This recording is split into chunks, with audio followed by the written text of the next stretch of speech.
Good afternoon students. EPDS free educational platform के behalf पे मैं आप सभी का स्वागत करता हूँ। इकोनॉमिक्स की फ्री लेक्चर सीरीज़ हम लोग कंटिन्यू कर रहे हैं। आज तक हमारी इसकी 5 क्लासेस कंप्लीट हो चुकी हैं। आज हम छठी क्लास पे आते हैं। तो आज की जो हमारी क्लास रहेगी वो रहेगी डबल काउंटिंग का कंसेप्ट क्या है और जीडीपी को कैलकुलेट करने के लिए कौन कौन से मेथड्स होते हैं, हम उसके बारे में जस्ट आइडिया लेंगे। तो आइए हमारे आज के टॉपिक्स ऑफ डिस्कशन के बारे में बात करते हैं। आज के टॉपिक्स ऑफ डिस्कशन रहेंगे इंटरमीडिएट गुड्स क्या होते हैं, फाइनल गुड्स क्या होते हैं, डबल काउंटिंग का कंसेप्ट क्या है, क्या डबल काउंटिंग का कंसेप्ट स्टैटिस्टिशियन के लिए जीडीपी कैलकुलेट करने में बेनिफिशियल है, अगर है तो कैसे और नहीं है तो क्यों, और किसी भी नेशन की जीडीपी को कैलकुलेट करने के लिए कौन कौन से मेथड्स होते हैं, इसका हम आइडिया लेंगे। आइए one by one in topics को डिस्कस करते हैं।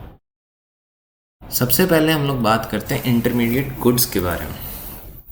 देखिए होता क्या है, कोई भी फैक्ट्री होती है,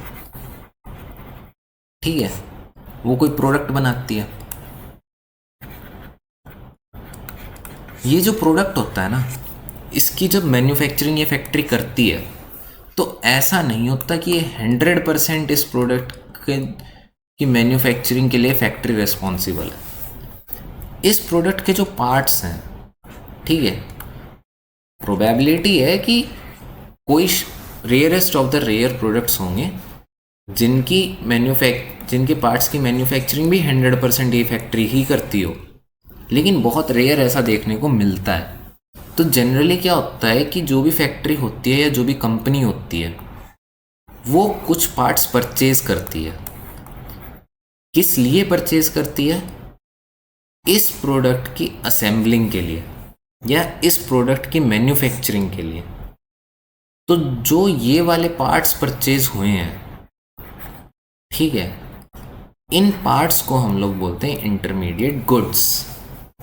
कहने का मतलब है कि वो परचेज्ड पार्ट्स, ठीक है, जिसको हम लोग क्या करते हैं, यूज किस लिए? मैन्युफैक्चरिंग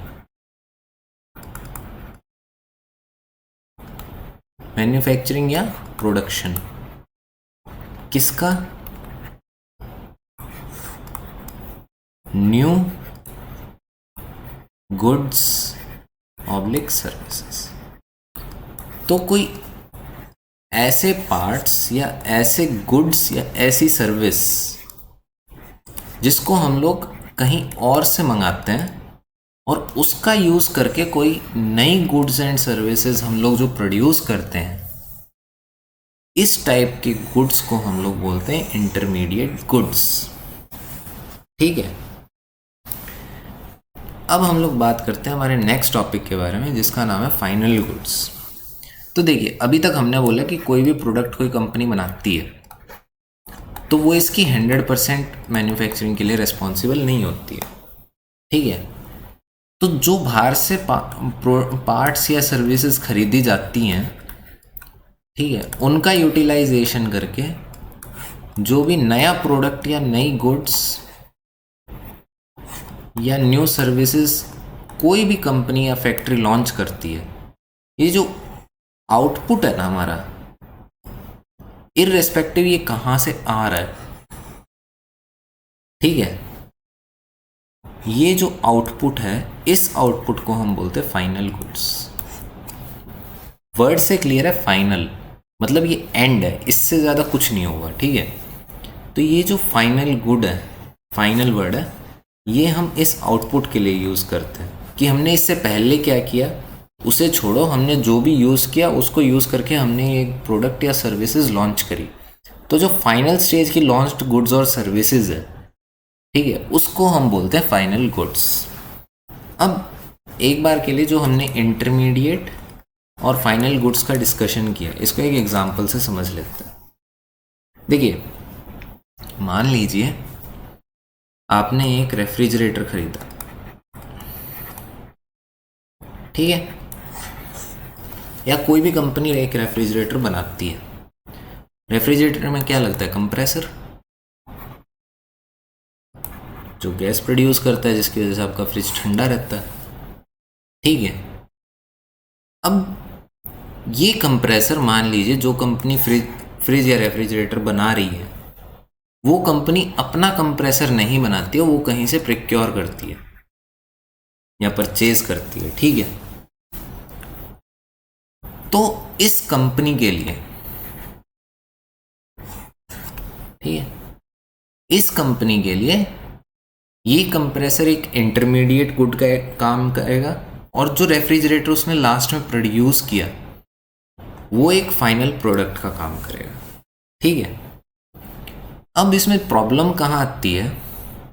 प्रॉब्लम आती है कि ये इंटरमीडिएट गुड जो है,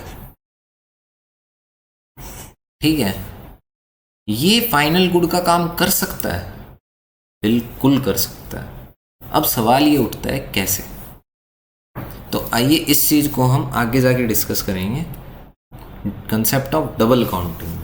देखो वर्ड से कुछ चीजें क्लियर हो जाती हैं। यहां वर्ड यूज है डबल काउंटिंग, तो मतलब क्या है? किसी एक चीज का दो बार काउंट हो जाना। जनरली भी यही होता है, इसका लॉजिकली भी मतलब यही है। अब कैसे? हमने दो गुड्स के बारे में बात करी, क्या क्या? इंटरमीडिएट गुड्स, फाइनल गुड्स, ठीक है। हमने जीडीपी के बारे में बात करी थी, कंट्री के अंदर बने हुए प्रोडक्ट्स। बात भूल जाते हैं कि किसने बनाए, लेकिन कंट्री के अंदर बने। अब गुड्स तो दो तरह के बने, इंटरमीडिएट गुड्स, फाइनल गुड्स। हमने एग्जांपल लिया रेफ्रिजरेटर का, ठीक है।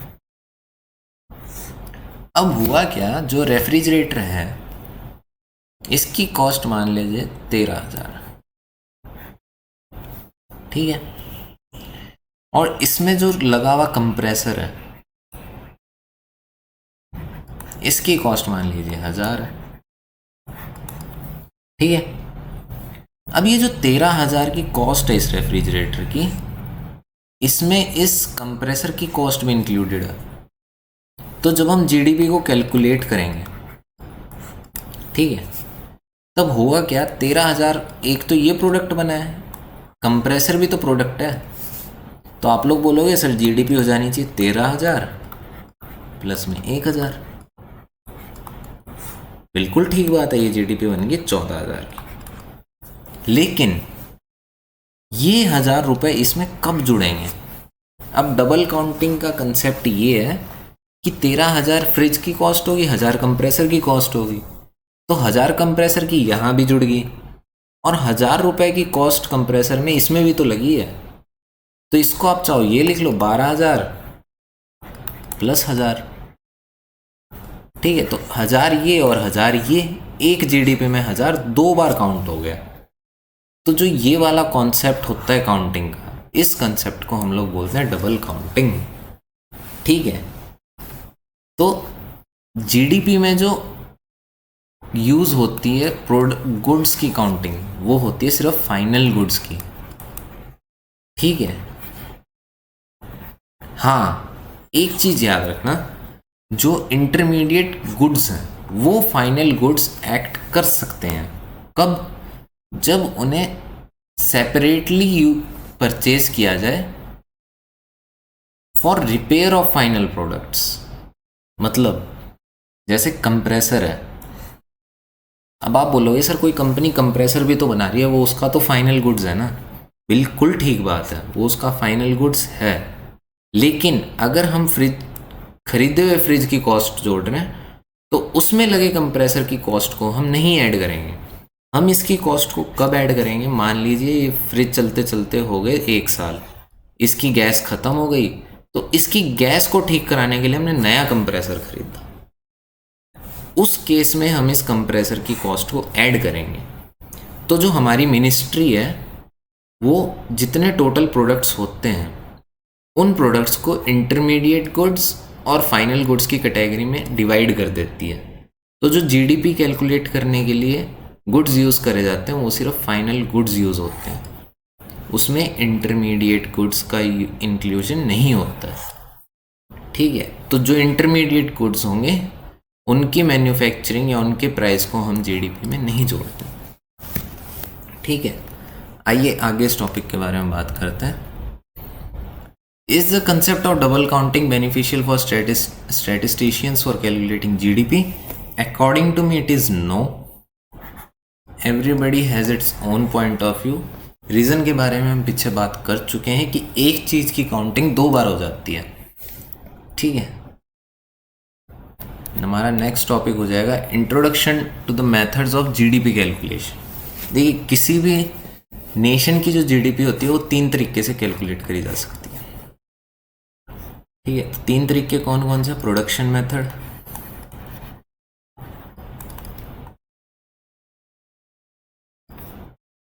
Expenditure method,